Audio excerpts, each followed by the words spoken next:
Alors bonjour à tous, tout le monde m'entend très bien? Ça va? Alors, donc on va justement aborder cette question de ce que j'appelle l'abandon de l'islam, ou ce processus d'abandon de l'islam qui va de la religiosité faible à l'irreligiosité, à l'abandon de l'islam. Alors je voudrais commencer par quelques images pour faire un petit peu une observation de l'évolution de ce phénomène. Alors moi, ce que je voudrais qu'on aborde aujourd'hui, c'est pas forcément ce qu'il y a dans le livre, parce qu'il est à votre disposition, j'imagine, mais je voudrais qu'on réfléchisse ensemble sur l'évolution de ce phénomène en France et dans le monde. Comme vous le savez, il y a plusieurs travaux qui s'intéressent aux démarches inverses, aux trajectoires inverses, à savoir celle de l'intensification de la croyance, radicalisation forte, repli identitaire, etc. Alors que, et c'est ce que j'avance dans ce travail, il semble que la majorité, justement silencieuse, elle est dans une dynamique inverse, c'est-à-dire la recomposition du croire, ou voire même l'abandon justement du dogme. Alors, ce que vous avez ici, c'est une journée internationale de l'apostasie qui vient d'être mise en place par une coalition d'organisations d'ex-musulmans et des personnalités. Alors la première journée, c'était en 2020, justement. Donc ça, on est dans l'événement le plus récent, 22 août 2020, une journée internationale de l'apostasie qui a été mise en place par des organisations d'ex-musulmans dans le monde. Alors cette organisation d'ex-musulmans, qui a été fondée en 2007 par deux activistes d'origine iranienne, Mina Ahadi en Allemagne et Meryem Namazi en Grande-Bretagne. Cette organisation a évolué, semble-t-il, plus vite que je ne le croyais. Alors moi, je terminais mon travail vers 2017, mon enquête de terrain donc, et l'écriture de la thèse en 2017. Et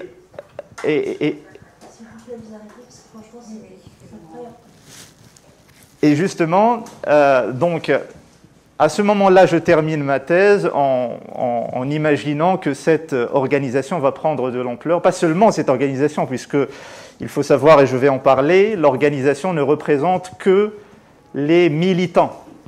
On va dire ces ex-musulmans qui deviennent athées ou agnostiques. Mais il y a une toute autre typologie d'ex-musulmans qui se convertissent vers d'autres religions. Alors, cette catégorie-là n'est pas représentée par ces organisations. On va en parler.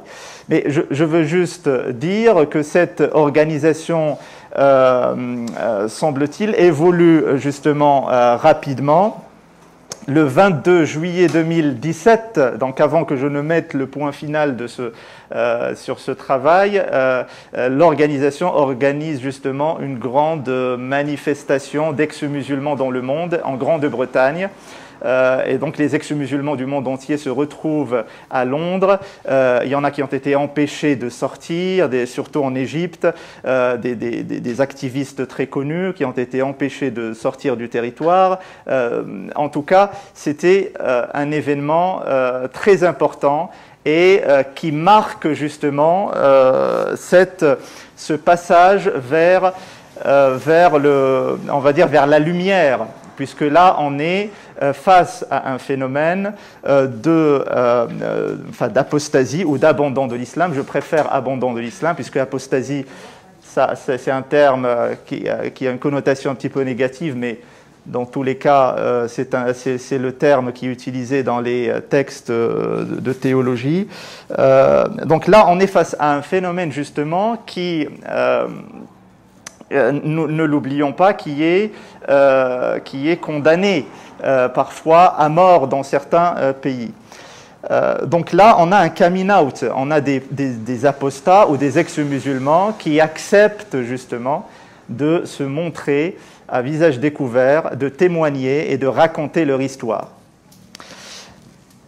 Alors, Donc là, c'est pour la journée. Donc, alors, cette journée, justement, a connu une centaine et centaines de manifestations. Donc, je ne vais pas tout montrer, mais il y a une centaine de photos comme ça, de personnes qui se revendiquent apostats. Donc, vous avez ici le A qui veut dire apostat, et ici mortad, qui est le terme arabe qui veut dire apostat.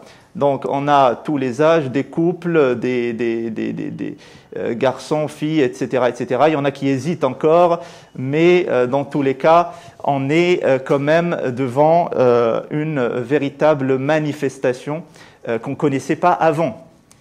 Et justement, c'est ça l'évolution qui est très intéressante à remarquer. Là encore, de la même manière, Ibtissam Lejga, qui est au Maroc, qui est une activiste connue pour les libertés individuelles, et de la même manière, tous les âges, on est dans une manifestation. Donc, vous pouvez aussi faire un petit exercice de chercher, d'écrire juste sur Facebook ou sur Twitter ex-musulmans, et vous allez trouver des centaines, si ce n'est plus, de pages qui fleurissent, ex-musulmans en Syrie, ex-musulmans en Égypte, ex-musulmans au Maroc, dans le monde entier. Il y a ces endroits-là où ces ex-musulmans manifestent. Alors, vous avez aussi une petite image qui provoque un petit peu. Proud to be athéiste en face de la Kaaba. Je pense que vous l'avez déjà vu, non? Bah, en tout cas, toute cette vague-là, elle est présente principalement sur les réseaux sociaux, et petit à petit, il y a des manifestations. Comme je viens de dire à Londres, il y a des manifestations maintenant d'ex-musulmans qui revendiquent justement leur liberté et leur liberté d'être, justement. Voilà, donc ce sera tout pour le visuel. J'aurais justement bien voulu vous montrer plus, mais on va essayer de réfléchir un peu sur le pourquoi et le comment. Le pourquoi et le comment. Alors justement, on me pose souvent la question des chiffres. Combien y a-t-il d'ex-musulmans? Ce n'est pas l'objet de mon travail que de compter les ex-musulmans dans une société donnée. De toute façon, c'est un travail que je pense qu'on peut avoir des chiffres. Je vais présenter quelques chiffres, mais ce n'est pas mon travail et ce n'est pas ma démarche. Ma démarche, elle est qualitative, justement. Mon travail en profondeur vise à comprendre le pourquoi et le comment de ce phénomène. Alors, ce qu'il faut retenir, c'est que il y a différentes manières de quitter l'islam aujourd'hui, différentes manières. Alors, cela va d'une manière, on va dire, secrète. Donc là, je parle justement en France, hein. Mais on peut imaginer, on peut faire la même réflexion dans des pays arabo-musulmans. Alors déjà, les pays arabo-musulmans, il y en a, si on prend le dernier rapport de l'Union internationale humaniste et éthique, il y a 13 pays qui condamnent à mort aujourd'hui l'apostasie ou le blasphème. 13 pays musulmans qui, dans leur droit, condamnent à mort. Alors, et il y a une vingtaine de pays, dont les 13, hein, une vingtaine de pays qui condamnent l'apostasie, pas forcément à mort, mais qui condamnent, il y a des textes dans le droit qui condamnent l'apostasie. Donc on a cette catégorie, cette première manière de quitter l'islam, cette manière secrète de quitter l'islam, semble-t-il, la plus répandue. La manière secrète, justement, je pense à certains ex-musulmans que j'ai rencontrés qui jouent le rôle du musulman au quotidien, de peur d'être rejetés ou qu'on soupçonne leur abandon de l'islam. Ils peuvent participer à des manifestations cultuelles et cachent leur abandon de l'islam au quotidien. Donc on joue le rôle du musulman au quotidien. Ça, c'est la première manière de quitter l'islam. La deuxième manière, c'est une manière pacifique. Il y a aussi des musulmans qui arrivent à abandonner la religion. Quand je dis le système religieux, j'entends par cela le système à la fois identitaire, religieux et culturel. Hein. C'est l'abandon de tout le bloc. Donc il y en a qui arrivent à se détacher de ce système de manière pacifique, en gardant de bons liens avec leur environnement. Alors, il serait intéressant de faire un travail quantitatif sur ces différentes subtilités. Il n'y en a pas jusque-là, il n'y a que des travaux, on va dire, qualitatifs, mais on peut déduire de certains chiffres que je vais présenter tout à l'heure la complexité de la question. Et on peut déduire le fait que certains vivent très difficilement cet abandon. La troisième manière de quitter l'islam, c'est une manière que je pourrais appeler militante ou violente. Certains, justement, sont rejetés de la part de leur famille, sont menacés à mort de la part de leur famille, parce que c'est quelque chose qui est considéré comme une trahison de la mémoire de la famille, comme une trahison de la culture, de la religion.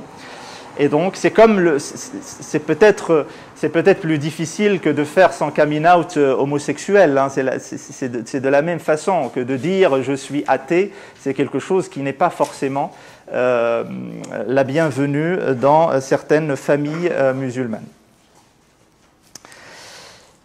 Donc, ce qu'on voit ici, c'est que on a des personnes qui sont de la catégorie pacifique, qui peuvent aujourd'hui, ponctuellement, militer, passer dans la case militante pour les libertés, pour soutenir la liberté de croire ou de ne pas croire.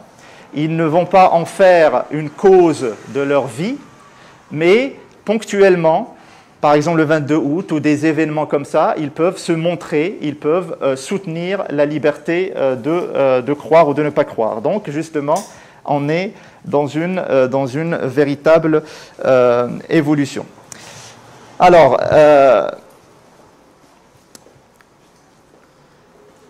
concernant les chiffres,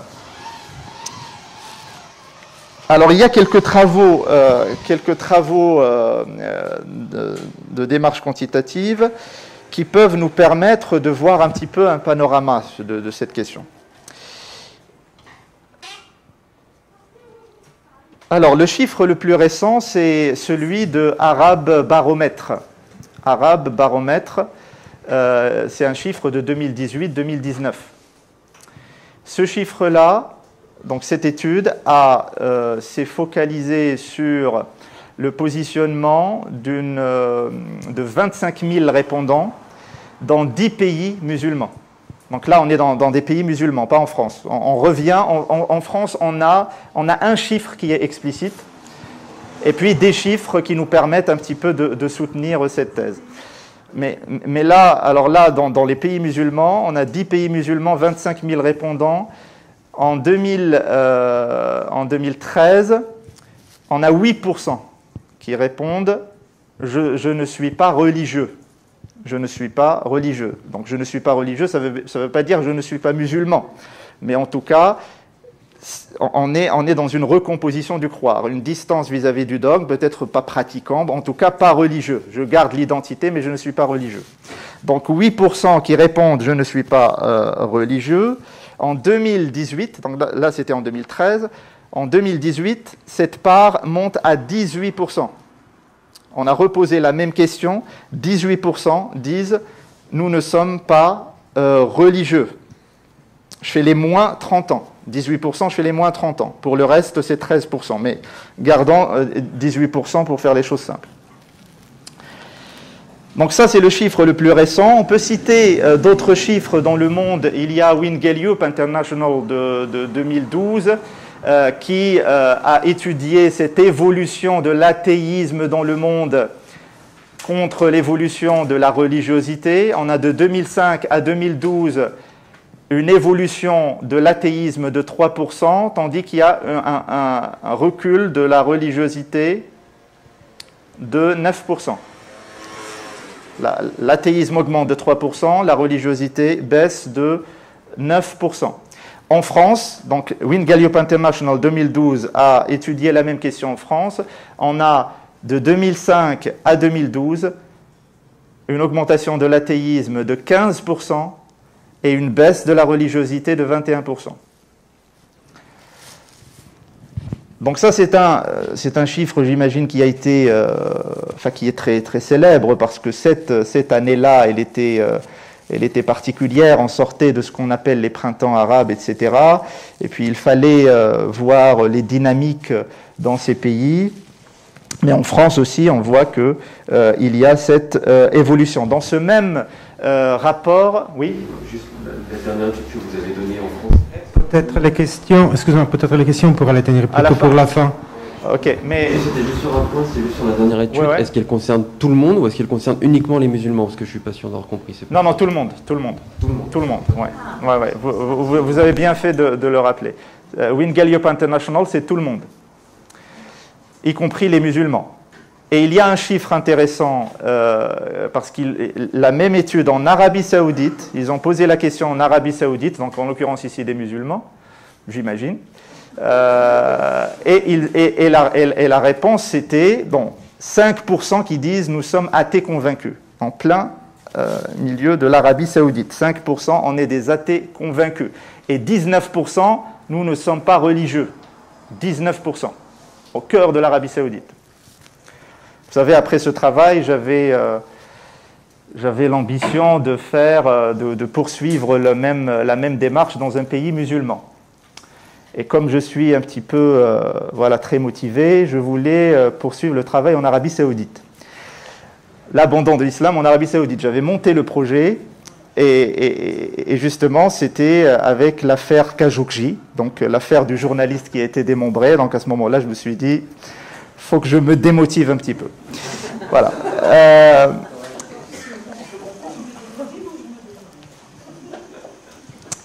Donc là, donc justement, ces chiffres peuvent nous montrer qu'on a les mêmes dynamiques, peut-être dormantes, peut-être silencieuses, mais il y a des dynamiques dans les pays arabo-musulmans.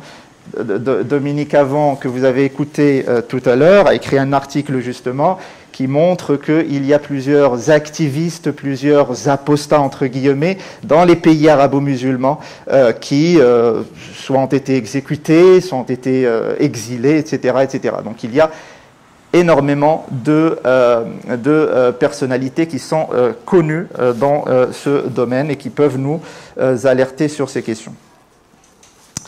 Alors, on a cité Arab Barometre, Wynne Gallup International. On peut citer une série d'études IFOP qui nous intéressent dans cette démarche, de 89 à 2011. Pourquoi je m'intéresse à 89? Puisque mon échantillon, l'âge moyen, c'est 35 ans, donc ils ont évolué, leur socialisation était vers les années 80, 90. Donc il est intéressant d'étudier le fait social à cette époque-là. Cette série d'études 89-2011 nous montre qu'il y a en fait une baisse de pratique. Contrairement à ce qu'on entend tous les jours. Il y a une distance vis-à-vis du dogme. Par exemple, à la mosquée. Est-ce que les musulmans prient à la mosquée tous les vendredis? Il y a une distance progressive de 89 à 2011 de ces questions. Il y a, je pense, 2 pratiques de mémoire qui ont été maintenues. C'est le jeûne du Ramadan et une autre pratique. Hein. Mais tous les autres pratiques, à savoir le voile aussi, il y a une baisse. Donc on arrive au chiffre en France qui est intéressant de l'Institut Montaigne 2016 et qui dit clairement que la part des musulmans, donc des musulmans français qui sont issus de familles musulmanes, qui se considèrent comme à l'extérieur du groupe, comme non musulmans, cette part est de 15%. 15% de musulmans en France issus de familles musulmanes se considèrent comme non musulmans. C'est un chiffre de 2016. Cette part est 2 fois plus importante que la part des entrées. Les entrées, c'est 7%. Les conversions vers l'islam, c'est 7%. La part des sorties, c'est 15%. Donc, on peut dire, mais pourquoi on n'en parle pas? Pourquoi, justement, il y a cette tendance? On a des chiffres, on a des études quantitatives qui montrent que, justement, ce tissu social est dans une toute autre dynamique.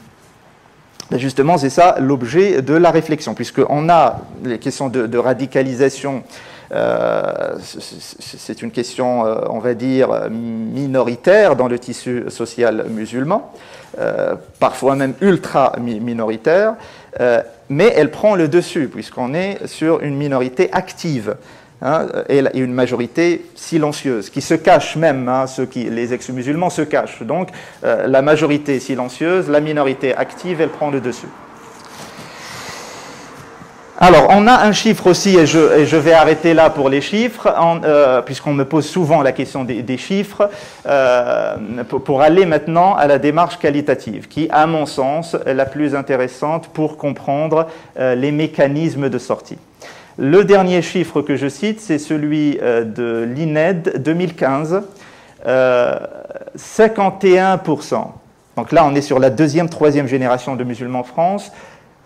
51% des musulmans qui font un mariage mixte avec une personne de religion différente ou de conviction différente ne transmettent pas l'islam à la génération suivante. 51%. INED 2015. Voilà, donc il y a d'autres chiffres qui vont dans le même sens, justement, mais en tout cas, là, on a quand même une image claire de ce tissu social. Alors, ce qui m'intéresse maintenant, c'est la question du pourquoi et comment. Le pourquoi et le comment. La raison, qu'est-ce qui fait que ces musulmans, à un moment donné, vont quitter leur religion.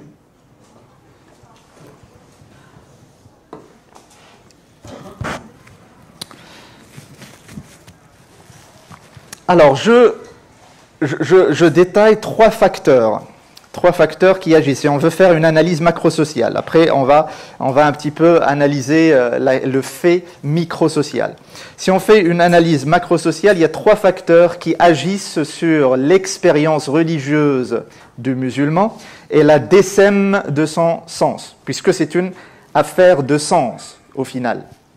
Comme dirait Jean-Paul Charney dans Sociologie de l'islam, on arrive à un dessèchement gestuel et spirituel, c'est-à-dire on est dans une expérience religieuse, mais tout cela est un ensemble de rites stériles. Donc, au final, moi je fais l'analyse justement sur la base de la théorie du choix rationnel. En deux mots, je considère que, au final, la religion est dans un marché de sens. La religion, je définis la religion ainsi, un régime de vérité, un fournisseur de sens, qui agit sur un même terrain avec d'autres fournisseurs de sens. Donc c'est une question de sens. Le fonds de commerce de la religion, c'est le sens. C'est-à-dire, qu'est-ce qu'il vend? C'est le sens. Il vend un sens à l'existence humaine. Le début, la fin, qu'est-ce qu'il faut faire? C'est ça le fonds de commerce de la religion. Il y a une demande de l'autre côté. L'individu est demandeur de sens. On peut détailler ça des heures et des heures. On peut aller justement jusqu'à l'homme primitif. Il y a une demande de sens. La rencontre de cette demande individuelle avec l'offre religieuse donne lieu à ce qu'on appelle l'acte de croire. Donc l'acte de croire, c'est le fait d'adopter cette offre, d'adopter ce produit qui nous vient de ce système religieux. Quand on adopte ce produit, la religion nous demande une chose, puisqu'en fait, nous, ce qu'on cherche, c'est le sens. Elle nous dit, pour avoir le sens, il faut entrer dans une expérience religieuse. Parce que le sens, au final, c'est quoi? C'est un sentiment. C'est quoi le sens? Le croire, c'est quelque chose qui est de l'ordre de l'abstrait. Je peux avoir une foi aujourd'hui, demain, moins de foi, etc. C'est quelque chose qui est volatile. Donc l'expérience religieuse, justement, elle permet de rendre ce sens pérenne, visible, avec des gestes que je répète tous les jours, etc. Donc c'est l'expérience religieuse. Pour accéder à ce sens, il faut entrer dans cette expérience religieuse. Donc la question qui nous intéresse aujourd'hui commence lorsque cette expérience religieuse ne permet plus ce pourquoi elle a été adoptée au départ, à savoir l'accès au sens. Elle devient une sorte de rite stérile, un ensemble de pratiques qui ne mènent à rien. Le sens, justement, donc, c'est la raison pour laquelle je dis qu'il y a peut-être autant de raisons de quitter l'islam qu'il y a d'ex-musulmans, parce qu'il y a toujours quelque chose de personnel dans cette trajectoire. On cherche quelque chose. Si j'adopte un sens, c'est pour qu'il réponde à quelque chose intime. Donner un sens à une souffrance pour qu'elle soit mieux supportée ou autre chose. Donc, quand cette expérience religieuse ne permet plus ce pourquoi elle a été acceptée au départ, à ce moment-là, un processus de distance vis-à-vis de cette expérience religieuse est susceptible d'être remarqué. C'est le processus d'abandon de tout ce système, de tout ce produit. C'est un processus qui dure en moyenne, dans mon panel, 6 ans. Donc 6 années, donc c'est quelque chose qui s'étale dans la durée. Ça ne se fait pas du jour au lendemain, c'est quelque chose qui se prépare.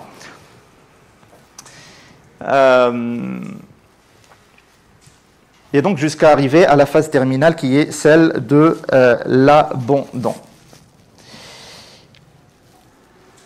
Alors je distingue 2 groupes d'ex-musulmans. Après on va revenir sur la réflexion du pourquoi, mais on distingue déjà de qui on parle.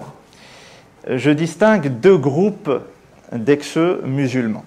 Un premier groupe, que j'appelle un groupe qui quitte l'islam à la suite d'une recherche profonde dans l'islam. Donc vous pouvez marquer avec recherche. Le premier groupe avec recherche. Le deuxième groupe, c'est sans recherche. Le premier groupe avec recherche, c'est un groupe qui quitte l'islam après avoir entamé une recherche profonde dans cette religion. C'est-à-dire qu'il quitte un islam qu'il connaît très bien. Il a pratiqué, il connaît très bien le Coran, il peut parfois même l'apprend par cœur, connaît très bien la sunna, peut sortir des questions du droit musulman, de fiqh, etc. C'est quelqu'un qui connaît très bien cette religion. Donc déjà, pour mettre de côté cette idée reçue, qui dit que j'ai lu souvent, ce sont des personnes qui ne connaissent pas très bien la religion, qui veulent juste se libérer du poids de la religion, etc. Il y en a qui ont même été des fils d'imams. Donc il y a un environnement religieux, et puis à un moment donné, ils décident de ne plus appartenir à ce groupe. Donc avec recherche.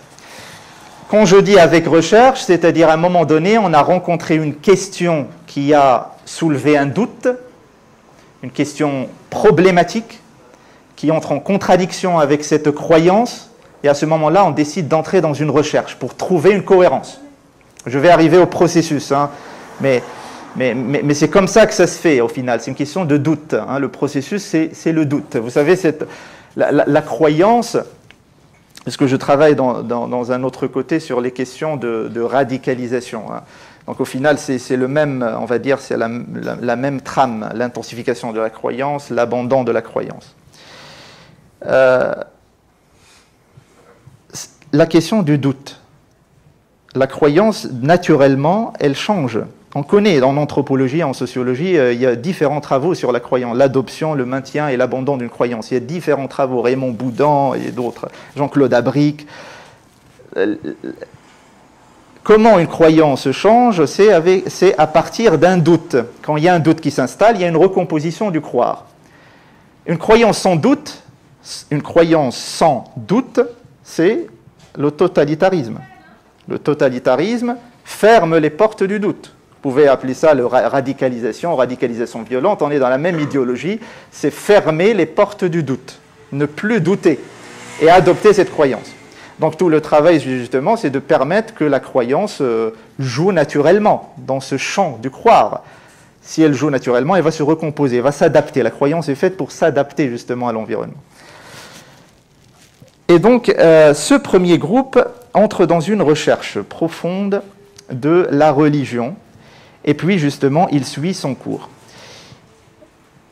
Avant d'arriver au deuxième groupe, qui est sans recherche, on essaie un petit peu de réfléchir sur le pourquoi de ce premier groupe, puisqu'il entre en profondeur dans la recherche de la religion.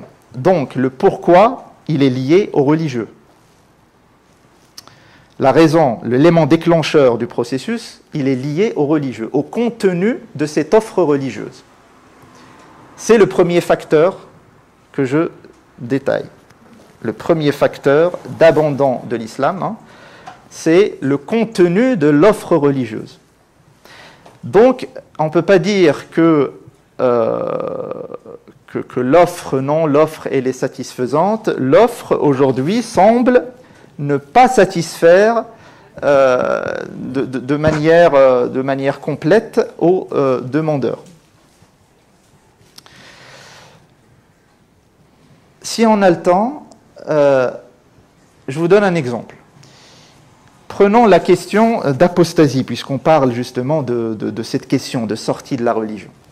Prenons cette question d'apostasie. On peut prendre n'importe quelle question problématique dans cette offre. Par exemple, lapidation, par exemple, toutes ces questions qui existent dans cette offre. On peut suivre la même démarche. On va peut-être arriver au moins à la même analyse. La question d'apostasie, quand on l'analyse dans ce corpus juridique islamique, dans cette offre religieuse, on trouve automatiquement une tension intestine dans l'islam, dans ce corpus. Il y a une tension entre les textes. Le corpus islamique, c'est quoi? Le corpus islamique, c'est pas seulement le Coran. D'abord, c'est le Coran, oui, c'est selon les courants, mais généralement, c'est le Coran, c'est la Sunna, j'imagine vous êtes tous au fait de cela, donc le Coran, la Sunna, les 4 écoles du droit musulman classique. Il y en a qui ajoutent aussi les Sahaba, ce que disent les Sahaba, c'est-à-dire les compagnons. Mais pour ne pas se disperser, gardons juste Coran, Sunna et 4 écoles du droit musulman classique. Tout ça forme ce corpus juridique qui dit ce qui est licite, ce qui est illicite, etc. L'apostasie, dans ce corpus, on a un problème. Dans le texte coranique, nul verset coranique n'appelle le groupe musulman à condamner à mort l'apostat.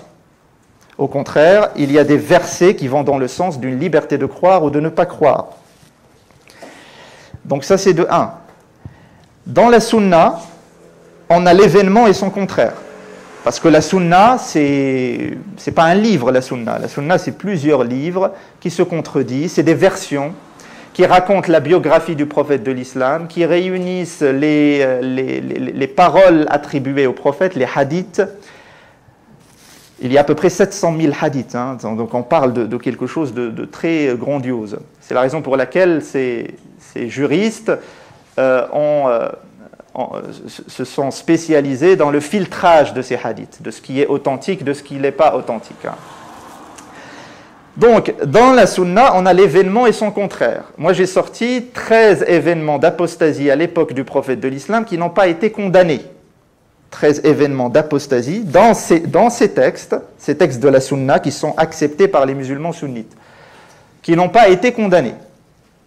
Dans les mêmes textes, on a les hadiths qui condamnent à mort l'apostat. Dans les mêmes. Par exemple, Al-Bukhari, c'est le texte qui constitue la base juridique célèbre de la condamnation à mort de l'apostat. C'est nul, quiconque change sa religion, tuez-le. C'est un hadith de Al-Bukhari. Quiconque change sa religion, tuez-le. Ce même Al-Bukhari raconte une histoire d'apostasie qui n'a pas été condamnée. Voilà, donc on a une tension. On a une véritable tension dans ces textes. On arrive aux 4 écoles, donc là on est au 8e siècle. Au 8e siècle, on arrive aux 4 écoles du droit musulman. Ces 4 écoles vont achever ce va-et-vient entre liberté de croire et condamnation à mort. Ces 4 écoles vont pencher vers la condamnation à mort de l'apostat unanimement. Unanimement, tout musulman qui quitte l'islam est condamné à mort. À part une personne que j'ai sortie du lot, Ibn Qayyim al-Jawziyya, qui dit le contraire. Mais il est le seul. Ibn Qayyim al-Jawziyya, il est de l'école hanbalite, l'école la plus fermée parmi les 4. Donc là, on est dans une... Alors, les contemporains, justement, les savants contemporains, ils sont un petit peu timides sur ces questions. C'est une question qui n'a pas été réglée de manière définitive. Certains disent clairement qu'il n'y a pas de condamnation à mort d'apostat. D'autres restent dans un entre-deux et disent, en fait, il faut condamner le militant et laisser tranquille le pacifiste. Donc ça, c'est un va-et-vient, et donc les contemporains, justement, ne vont pas très loin dans ces questions. Et ceux qui vont très loin et ceux qui disent clairement que nulle contrainte en religion, leur avis reste individuel. Cela ne constitue pas une force réformatrice du dogme. Donc ce qui domine cette offre qui circule dans le marché, c'est le dogme. C'est le dogme religieux qui est soutenu par les institutions religieuses et où on trouve la question de la condamnation à mort. Donc là, j'ai pris un exemple, la question d'apostasie. On peut prendre plusieurs exemples. On peut trouver, tout à l'heure, je suis arrivé un peu tard, mais j'ai entendu la question de l'ijtihad. Justement, c'est là tout le travail. C'est que sur toutes ces questions-là, il y a un espace de relecture et un espace de filtrage. Donc, ceux qui appartiennent à ce premier groupe, avec recherche, eh ben, ils sont confrontés à tout cela. Ils sont confrontés à ce qu'ils appellent des contradictions qu'on a rencontrées, des contradictions dans la religion. Tantôt on dit condamnation à mort, tantôt on dit liberté, tantôt on dit il faut se voiler, tantôt on dit non, il y a une égalité homme-femme, tantôt on dit... Donc il y a une sorte de tension, justement. Donc quand il y a cette confrontation avec cet élément dissonant, il y a donc une dissonance cognitive, et donc on essaie de traiter cette dissonance cognitive par la recomposition du croire, et donc on est déjà entré dans le processus. Prenons par exemple la question du voile. En temps normal, vous avez des musulmanes qui peuvent ne pas accepter, ne pas porter le voile, mais ne pas rejeter le principe. Des musulmanes qui ne portent pas le voile, mais qui ne rejettent pas le principe, qui disent peut-être un jour je vais le porter. Donc dans la recomposition du croire, elles peuvent rejeter le principe. Dans la composition du croire, elle est toujours musulmane, mais elle peut rejeter le principe et dit moi, j'agis face au texte. Et je ne prends pas tout en bloc. C'est ce que j'appelle la phase du bricolage religieux, mais on va y venir. Donc ça, c'est pour le premier groupe. Le deuxième groupe, il nous reste 5 minutes, c'est ça? Ok. On est encore dans les débuts. Alors, le deuxième groupe, c'est sans religion, c'est sans recherche. Sans recherche. Alors, ceux-là, justement, quittent la religion pour des raisons qui s'éloignent du contenu de cette offre. Pour des raisons qui s'attachent plutôt à leur environnement social. On peut résumer 3 points essentiels. Pour une volonté de se libérer d'un dogme culturel, donc là c'est le poids de la culture, on veut se libérer d'une question culturelle, et puis je quitte tout le bloc, ça c'est un. La volonté de se démarquer de certaines fréquentations musulmanes, par exemple je pense à une ex-musulmane d'origine algérienne, qui a commencé à réfléchir sur ces questions après avoir rencontré sa belle famille, qui était d'un islam, on va dire, rigoriste. Et c'est à ce moment-là qu'elle commence à réfléchir sur son islam à elle. Elle n'a jamais, s'est jamais posé la question. Mais à ce moment-là, elle commence à réfléchir sur sa propre identité. Elle dit, je ne suis pas cela, je veux me démarquer de cela. Et le processus l'a conduit à l'agnosticisme. Aujourd'hui, elle est agnostique. Donc elle ne se considère plus comme musulmane. Le troisième point, c'est un mode de vie loin de la religion. Il y a aussi certains qui n'ont pas évolué dans des milieux religieux. La religion n'était pas un sujet dans la socialisation. Et puis à un certain âge, et c'est ça la différence avec les générations précédentes, c'est que ces générations-là décident de se positionner, contrairement aux générations précédentes. C'est-à-dire, les générations précédentes, on peut rester dans cette case que j'appelle le musulman indifférent. Je garde mon identité, je suis musulman, je ne pratique pas, ça ne me pose pas de problème, je ne pose pas de questions. Alors qu'aujourd'hui, avec tous les mouvements de liberté de ce 21e siècle, il y a cette volonté de se positionner. Je ne peux pas être indifférent, si je n'y crois plus, si ça ne me convient plus, autant rejeter tout le bloc.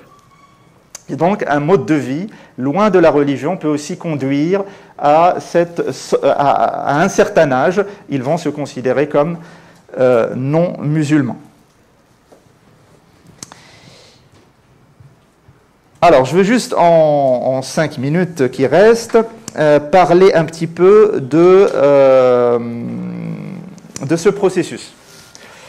Donc, je viens de dire qu'il y a des formes de quitter l'islam. Il y a des manières de quitter l'islam, il y a des formes de quitter l'islam. Les formes de quitter l'islam, ce n'est pas seulement vers l'athéisme, vers l'agnosticisme, il y en a qui quittent l'islam sous une forme de conversion, en passant d'une religion à une autre. Dans mon panel, c'est plutôt le christianisme, principalement le protestantisme, et le bouddhisme, et on a aussi l'islam ahmadi, qui est très présent. L'islam ahmadi, c'est l'islam de Mirza Ahmad Gholam, un prédicateur indien du 19e siècle, qui est né au Pakistan, et qui s'est proclamé prophète après le prophète de l'islam. Donc Mirza Ahmad Gholam, au 19e siècle, Mirza Ahmad Gholam accepte justement le prophète de l'islam, et dit « Je suis un prophète ». Donc pour lui, la prophétie ne s'arrête pas au prophète de l'islam.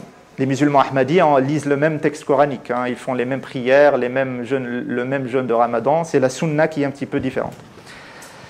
Ils sont 20 millions dans le monde.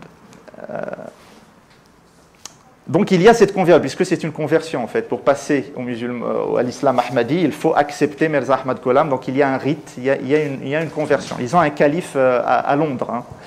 Voilà. Donc il y a deux formes de quitter l'islam. Pour terminer, on essaye de répondre à la question du pourquoi. Donc on essaie de répondre à la question de comment. On a dit pour le pourquoi, donc on a le contenu de la religion, qui peut poser problème. 2, des questions qui sont liées à la socialisation, donc l'environnement social, ça on peut en parler des heures, principalement le contexte français, qui a toujours d'ailleurs été... il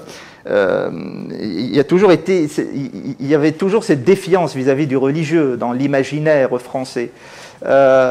Hier c'était le religieux chrétien, aujourd'hui c'est le religieux islamique. Donc il y a toujours eu cette opposition qui remonte au 15e, 18e siècle, et puis on arrive justement au 20e siècle, la mort de Dieu, qui a précipité à sa suite cette opposition entre le religieux et la liberté absolue de l'homme. Donc tout cela pèse de son poids dans l'imaginaire collectif. Donc ça, c'est l'environnement. Et puis le troisième facteur, c'est les forces et les fragilités psychologiques de chaque ex-musulman qu'on peut détailler au cas par cas dans chaque trajectoire. Le processus d'abandon de l'islam, c'est un processus qui s'étale dans la durée. Donc on a dit 3 choses qui sont intéressantes pour comprendre ce processus. Il y a la question du doute, parce que c'est le doute qui va déclencher le processus. Il y a la notion de la dissonance cognitive, cet état inconfortable de contradiction. Et puis il y a la rencontre d'un nouveau sens à sa propre existence, qui peut arriver à n'importe quel moment dans ce processus, la rencontre de l'autre, soit l'athéisme, l'agnosticisme, etc. Alors il y a 3 phases dans ce processus. La première phase arrive, donc rappelez-vous, je parlais d'une expérience religieuse. On entre dans une expérience religieuse, elle ne permet plus ce pourquoi elle a été acceptée au départ, et donc à un moment donné, il y a un malaise. Première phase, je l'appelle la religiosité faible. C'est une phase qui est caractérisée par une frustration du doute. C'est-à-dire, j'ai rencontré un élément, j'ai écouté quelque chose à la radio, etc. J'ai rencontré quelqu'un, j'ai parlé avec quelqu'un, et c'est quelque chose qui a posé question pour moi. La première chose, je frustre le doute. Frustration du doute, c'est la première phase, que j'appelle la religiosité faible. Pour aller vite, la deuxième phase, donc il y a frustration du doute jusqu'à ce que ce doute ne puisse plus être frustré. À ce moment-là, il y a la phase du bricolage religieux. Donc la phase du bricolage religieux, c'est la phase du traitement de ce doute. C'est à ce moment-là qu'on essaye de trouver une cohérence à notre doute, en allant chercher dans d'autres régimes de vérité, en allant chercher des réponses dans d'autres religions, des philosophies, etc. Donc c'est là, par exemple, où une musulmane non voilée ou voilée, elle va rejeter le principe. Hein. Elle va procéder à ce bricolage religieux tout en gardant l'identité, etc. Et puis, quand ce doute ne peut plus être traité, on arrive à la phase de l'irreligiosité. C'est la dernière phase qui est remarquée avant l'abandon de l'islam. L'irreligiosité, c'est une distance assumée vis-à-vis de l'ensemble de l'offre. C'est généralement ici qu'on arrête la pratique, et c'est une sorte d'entre-deux. Et puis arrive la phase de l'abandon de l'islam. Donc là, on parle de 6 années en moyenne. Donc c'est quelque chose qui peut aller, donc en moyenne, ça veut dire elle peut aller, il y en a qui ont passé 20 ans avant de quitter l'islam. Voilà, alors je pense que j'ai fait le tour pour rester fidèle à au timing. Donc tout cela arrive dans ce contexte que vous connaissez. Je pense que ce corps religieux ou ce corps islamique en agitation, parce qu'il y a une agitation que tout le monde remarque, je pense pour ma part qu'elle annonce, bien que les symptômes peuvent être sévères parfois, radicalisation ou autre, je pense qu'elle annonce une nouvelle naissance d'un rapport nouveau à la religion, une individualisation de croire chez des musulmans qui placent l'être humain au centre de leur aspiration de sens, ils placent leur liberté absolue au centre de leur aspiration de sens et rejettent en bloc tout ce qui est dogmatique. Merci beaucoup.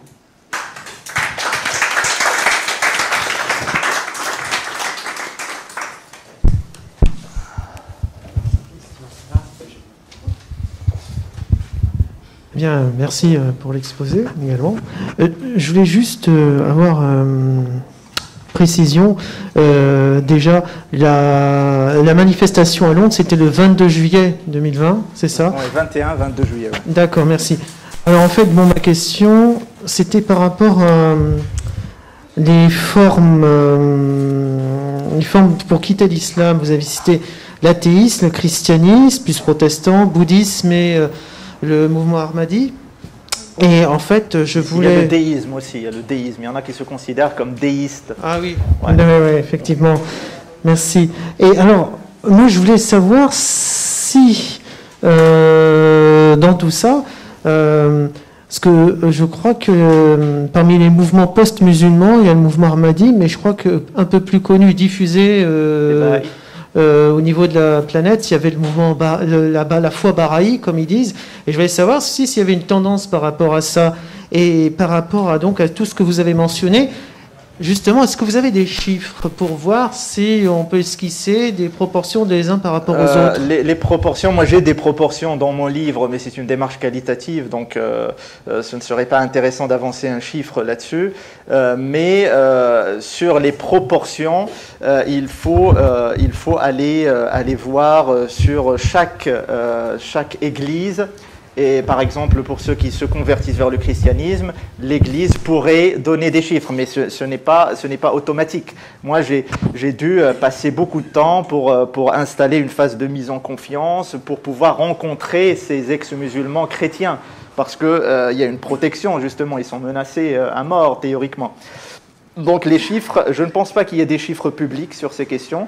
Après, sur les Baha'i, il y a des conversions vers le bahaïsme. Ça n'existe pas dans mon panel, mais il y a des conversions vers le bahaïsme, oui. Ouais. Oui. Oui, concernant la réunion internationale de Londres, est-ce qu'il est envisageable de faire la même chose en Paris ? Parce qu'on est quand même dans un pays aussi laïque d'une susceptibilité pas possible. Et deuxièmement, vous n'êtes pas sans savoir qu'il y a eu un comment ça s'appelle, un sondage, pardon, excusez-moi, j'ai le mot qui ne venait pas, un sondage qui disait que justement, si je dois choisir, je préfère choisir la pratique de l'islam plutôt que les lois de la République. Qu'est-ce que vous pensez ? Parce que ça a été très glosé, on a entendu beaucoup de choses, je dirais un peu tout et n'importe quoi. Et donc, ça a été une occasion en plus, à chaque fois, de remettre en cause un certain nombre de choses, et donc, on finit par s'y perdre. Voilà. Oui. Alors, justement, pour la rencontre internationale à Londres, est-ce qu'on peut faire pareil à Paris ? Théoriquement, oui, puisque les lois sont censées protéger la liberté de croire et garantir la liberté de croire et de ne pas croire, la liberté de conscience. Donc théoriquement, oui, mais c'est vrai que ça peut être délicat sociologiquement. Vous savez, il y a déjà eu l'inauguration du Conseil des ex-musulmans en France en 2013. L'inauguration du Conseil des ex-musulmans, c'était public, on en a parlé, tout le monde savait qu'à un tel endroit, il y avait mais c'était une sorte de menace. Personne n'était à l'aise avec ça, parce qu'il y a une menace qui plane. Walid al-Husseini, par exemple, le fondateur du Conseil des ex-musulmans en France, quand je l'ai rencontré, on était à Paris et il n'était pas serein. À chaque fois, on a dû changer de café plusieurs fois parce qu'il a été reconnu par quelqu'un, il est insulté, et c'est son quotidien en fait. C'est son quotidien qu'on le reconnaisse et qu'on l'insulte.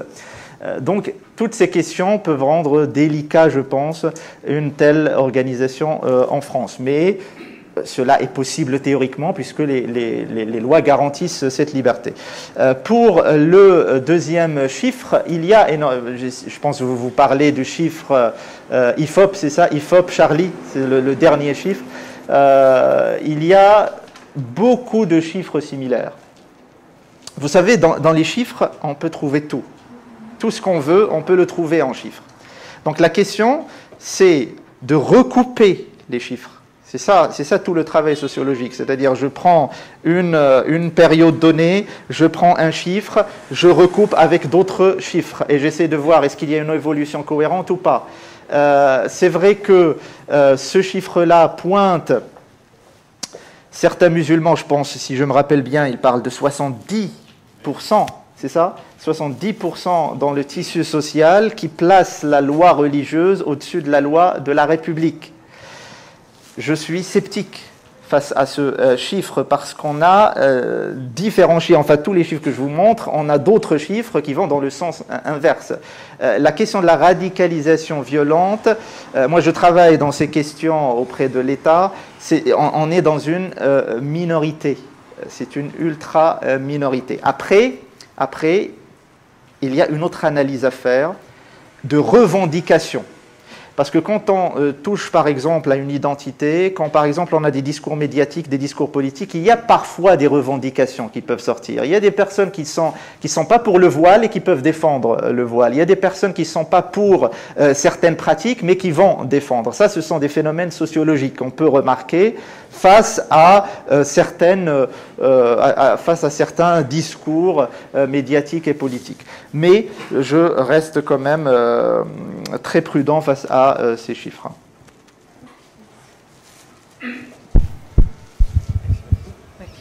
J'avais juste besoin de vos lumières sur une notion qui était finalement celle d'abandon, parce que vous avez défini celle de croire donc comme l'acceptation de l'offre du sens. Est-ce que pour le groupe des personnes qui sont notamment sans recherche, est-ce qu'on peut parler vraiment de résolution d'un doute ou plutôt du choix d'une adhésion ou non à une foi qui leur a été naturellement attribuée, mais à laquelle ils ne croyaient pas? Donc là, je parle plutôt au sens de la croyance. plus qu'une fois de plus que de la religion et de la pratique. Et ça m'emmène à un second point, je vous fais les trois en même temps, qui est l'incidence de l'histoire individuelle et de l'origine de la personne sur cette démarcation et cette séparation. Et la troisième, qui est sur la deuxième phase de bricolage, donc l'arrangement face au doute. Est-ce que, si je caricature, il y a finalement deux typologies de croyances, qui est celle presque que vous évoquiez comme totalitariste tout à l'heure, parce qu'on adhère finalement à la totalité des principes. Et donc quelle place de l'islam aujourd'hui en France, modéré entre guillemets? Est-ce que c'est un bricolage et comment il est considéré? Ouais.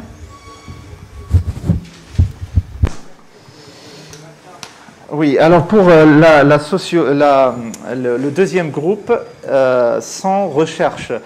Bien entendu, le deuxième groupe quitte son identité, sa religion, à la suite d'un événement propre à son environnement social. C'est vrai, la religion ici n'est pas présente. Souvent, ce sont des personnes qui ne connaissent pas en profondeur la religion.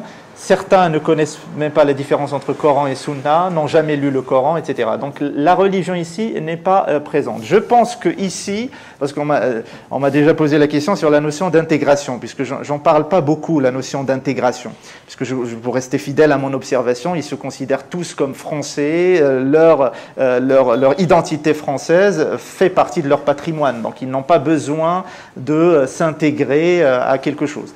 Mais chez ce deuxième groupe, les 100 recherches, la notion d'intégration est intéressante à analyser. Moi, j'en parle en abordant la question de la culture et la double culture. C'est à peu près la même chose. Ici, c'est intéressant d'aborder la question de l'intégration, puisque là, on remarque que l'option de l'humanisme séculier, le fait de pencher vers l'humanisme séculier, c'est ce qui fait qu'on abandonne le dogme religieux. C'est le fait de pencher vers cette seconde, on va dire, identité, puisqu'ils ont une double identité. Le fait de pencher vers cette identité, l'humanisme séculier, fait qu'on abandonne automatiquement le dogme religieux. Donc là, on est dans des facteurs liés à l'environnement social. Les origines sont principalement marocains et algériens dans mon panel. Si on fait une analyse macrosociale en France, puisque ce sont les deux communautés principales en France, avec les Turcs et les subsahariens, mais principalement les Algériens et les Marocains. Dans mon échantillon aussi, ce sont principalement des Algériens et des Marocains. Mais il y a de tout. Il y a des Mauritaniens, il y a un Palestinien, Walid al-Husseini, il y a différentes origines. Le bricolage religieux, alors ça c'est intéressant parce que parallèlement à cet échantillon-là, j'ai constitué un autre groupe parallèle qui est resté comme ça de côté. Ce deuxième groupe, ce ne sont pas des ex-musulmans. Je les ai appelés les candidats à l'abandon de l'islam. Ça, c'est le dernier chapitre du livre, les candidats à l'abandon de l'islam. Ils présentent les mêmes caractéristiques des ex-musulmans qui étaient dans ces phases. Bricolage, religieux, irreligiosité. Ils seraient, donc ce qui était prometteur, c'est justement de les placer dans ces phases et d'aller voir à long terme l'évolution de ces candidats à l'abandon de l'islam. Justement, je pense que ce travail-là sera publié prochainement et je peux vous livrer dès maintenant une observation intéressante, c'est que la plupart de ces candidats à l'abandon de l'islam ont évolué vers l'irreligiosité, au moins l'irreligiosité, c'est-à-dire la phase terminale avant l'abandon de l'islam. Voilà, j'espère que j'ai répondu à votre question. Bonjour, merci beaucoup pour votre intervention, c'était très intéressant. J'ai plusieurs questions et réactions. Notamment sur la première, c'est sur la question, moi aussi, du bricolage religieux. J'aurais voulu vous préciser un peu ce que vous entendiez par là, parce qu'à 2 reprises, vous avez donné, pour illustrer la notion, vous avez illustré en parlant du port du hijab. Mais n'est-il pas possible de considérer, enfin c'est mon cas, que le port du hijab n'est pas une prescription obligatoire dans l'islam sans ranger ça dans la catégorie bricolage religieux et simplement comme une opinion religieuse, une interprétation qui n'est au final ni plus ni moins valable que l'autre. Après, c'est à chacun d'argumenter dans le cadre d'un débat théologique. Mais du coup, voilà, ça me gênait un peu, je voulais savoir si vous pouviez préciser. Ouais. J'avais envie aussi de réagir à la notion d'islam modéré qui a été évoquée par madame. Moi, personnellement, en tant que musulman, cette notion me dérange énormément, pour plein de raisons, mais pour la faire courte, parce que je ne veux pas garder la parole trop longtemps, l'islam modéré me dérange parce qu'elle sous-entend, pour moi, cette notion sous-entend que l'islam, par nature, par essence, est dans l'excès et qu'elle aurait besoin d'être modérée. Et moi, ça me pose problème parce que ça introduit un a priori avant même de commencer à parler du fond. Après, peut-être que vous l'abordez dans votre livre, et là, je pense que vous n'avez pas eu le temps, mais je pense qu'il serait intéressant aussi de développer sur les différentes formes de militantisme. Je vais prendre 2 exemples. Par exemple, il y a quelqu'un qui est très connu en France qui s'appelle Majid Oukasha, qui a monté sa chaîne YouTube et qui s'est donné comme but d'analyser sur le fond la théologie musulmane, les textes, les interprétations, et de démontrer que ces textes et ces interprétations ne peuvent pas être vrais et qu'elles sont soit incohérentes, soit absurdes, et que du coup, en gros, quand je regarde sa chaîne, il veut démonter le dogme sur le fond. Moi, franchement, cette position-là, même en tant que musulman, elle me dérange pas. Mais il y a une autre forme de militantisme qui, elle, me dérange. Et du moment, c'est par exemple le militantisme de Zineb El Azoui, où elle va mélanger à la fois la critique du dogme et l'attaque personnelle. Et je pense que c'est une question importante et de distinguer les deux. On peut attaquer le dogme, on peut attaquer les pratiques, mais par contre, attaquer les personnes en n'hésitant pas à tenir des propos qui sont faux, factuellement faux, ça me dérange profondément. Et la dernière chose dont je voulais parler, c'était le fameux sondage que vous avez évoqué, IFOP Charlie Hebdo, je l'ai sous les yeux, j'ai Charlie Hebdo sous les yeux. En fait, la question qui était posée, c'est en général, faites-vous passer vos convictions religieuses avant les valeurs de la République? Alors, pour l'ensemble de la population, 17% répond oui, 83% répond non. Pour les personnes se déclarant musulmanes, 40% répondent oui, 60% répondent non. Ce sont les chiffres. Moi, j'ai un problème avec ce sondage et j'ai un problème général avec la manière... j'ai lu une partie de ce numéro spécial, avec la manière dont l'information est posée. Et mon problème, c'est que l'information est posée de manière binaire. Et je trouve que, par exemple, ce qui compte aussi dans un sondage, c'est la manière dont on pose la question. C'est la question elle-même. Et en fait, la manière dont on pose la question, c'est faites-vous passer vos convictions religieuses avant les valeurs de la République, oui ou non? C'est une question fermée qui ne laisse aucune place pour la nuance. Et du coup, ça veut dire quoi? Si je réponds oui, ça veut dire qu'en gros, je ne respecte pas les lois du pays? C'est pas forcément le cas, c'est loin d'être aussi simple que ça. Moi, je vais donner un exemple extrême pour illustrer ce que je veux dire. Parce que moi, sincèrement, si j'avais vécu pendant la Seconde Guerre mondiale, j'espère que j'aurais eu le courage de faire partie des résistants et de protéger des juifs ou des tziganes, et donc de violer la loi. En partie au nom de mes convictions, et en partie au nom de mes convictions religieuses, qui pour moi prônent l'ouverture, prônent la liberté de conscience. C'est mon interprétation, elle n'appartient qu'à moi. Mais du coup, poser une question cette question dans ces termes-là, ça laisse pas de place à la nuance, et ça laisse dire, en gros, si vous déclarez oui, c'est que vous êtes anti-républicain. C'est pas aussi simple que ça. Voilà, j'avais juste envie de réagir là-dessus. Merci. Merci. Merci beaucoup. Ouais, c'est très intéressant. Juste, peut-être je vais pas répondre, mais juste commenter la question du voile très rapidement. Je comprends parfaitement. C'est l'idée que vous avancez. Est-ce qu'on peut, on peut pas considérer le voile comme une prescription non islamique sans forcément le mettre dans cette case de bricolage religieux? Justement, ce qu'on est en train de discuter, c'est cette offre qui circule dans le marché. L'offre qui circule dans le marché met le voile au centre des prescriptions religieuses. Toutes les écoles du droit musulman, il n'y a pas une seule qui dit que vous pouvez ne pas vous voiler. Enfin, moi, je parle du droit musulman.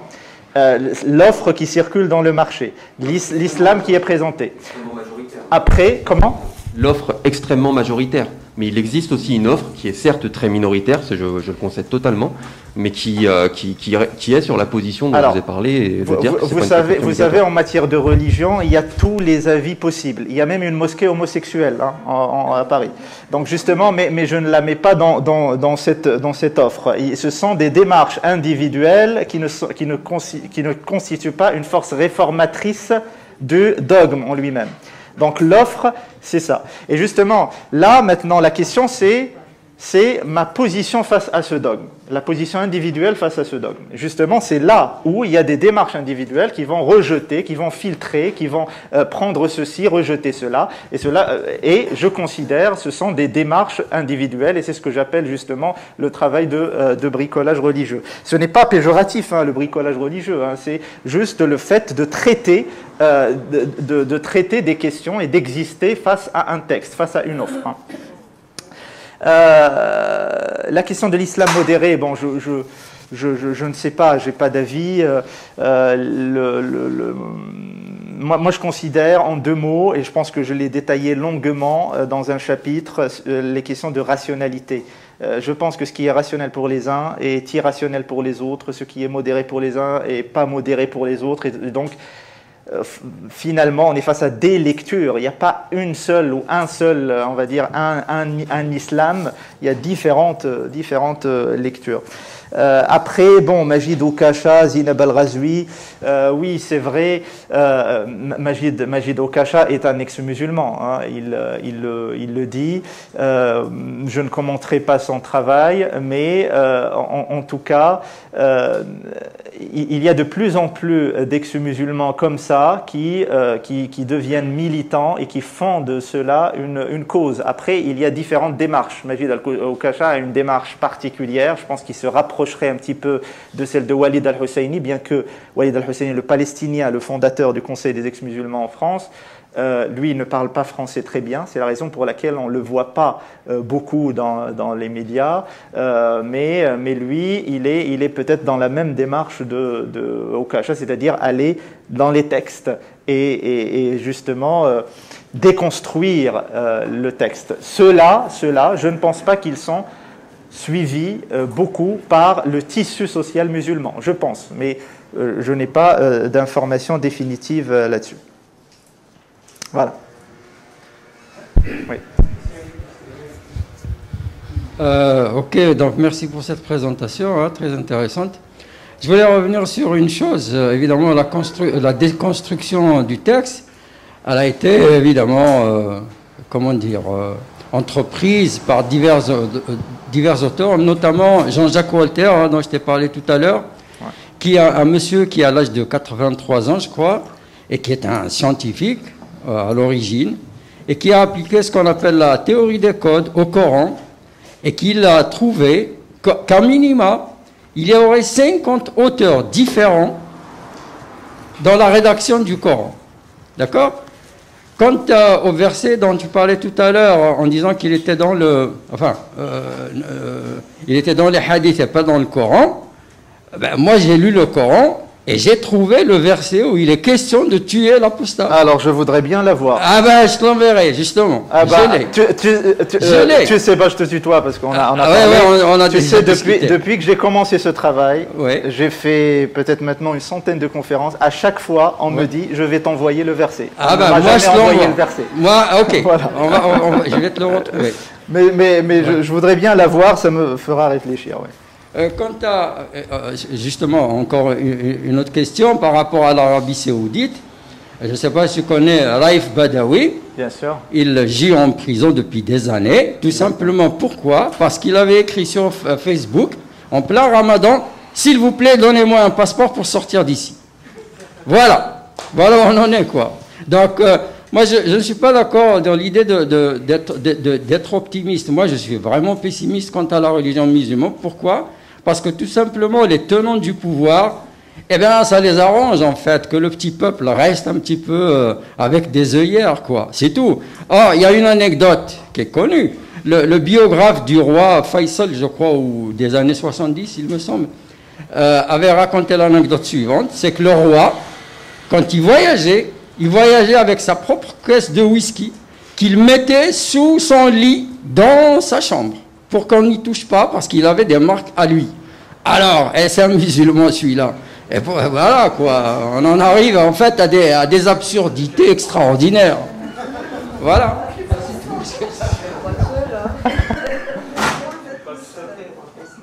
Oui, il y a monsieur. Oui. Retour s'il vous plaît à une question sur le bricolage. Vous qui travaillez la problématique de la radicalisation, êtes-vous de ceux comme Olivier Roy qui notent qu'il y a un bricolage aussi qui est à l'œuvre dans l'autre sens, à base d'individualisme, à base de disjonction entre religion et culture, et qu'en fait, dans les deux cas, que ce soit celui de l'adoption d'un islam salafisé ou la distanciation avec l'islam classique, c'est la même chose, c'est le même processus, c'est une dissociation d'avec l'islam classique ou l'islam patrimonial ou l'islam parental. Oui. C'est une question très intéressante, mais nous renvoie à un sujet très complexe.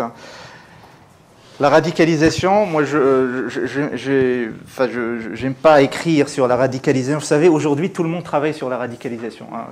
Il y a peut-être plus de personnes qui travaillent sur la radicalisation que de radicalisés aujourd'hui. Hein. Donc, tout le monde s'y met. Les travaux d'Olivier Roy sont très intéressants, justement, sur cette question, mais je ne pense pas que c'est de la même manière, de ce bricolage dont je parle ici. Parce que là, il y a tout un facteur primordial, c'est le facteur psychosocial. C'est justement ces fragilités qui déterminent le passage au pas, à l'acte. La religion, elle vient à la fin pour donner un sens à cet acte. Hein. Donc là, c'est une toute autre analyse à voir. Donc je ne pense pas que c'est la même chose. Mais les travaux d'Olivier Roy, justement, sont très intéressants là-dessus.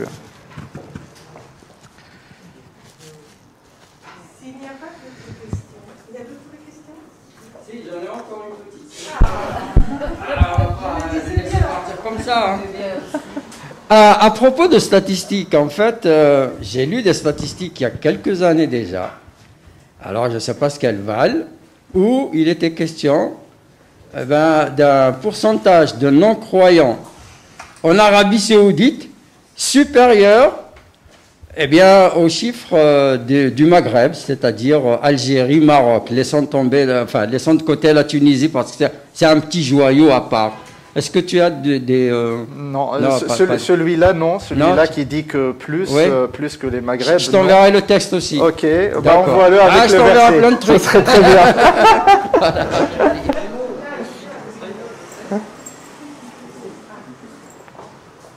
Merci beaucoup, merci à vous. Ah, il y a encore une question. Une dernière question, un peu technique. J'avoue que je connais assez mal la loi, c'est la loi sur les statistiques ethniques et religieuses.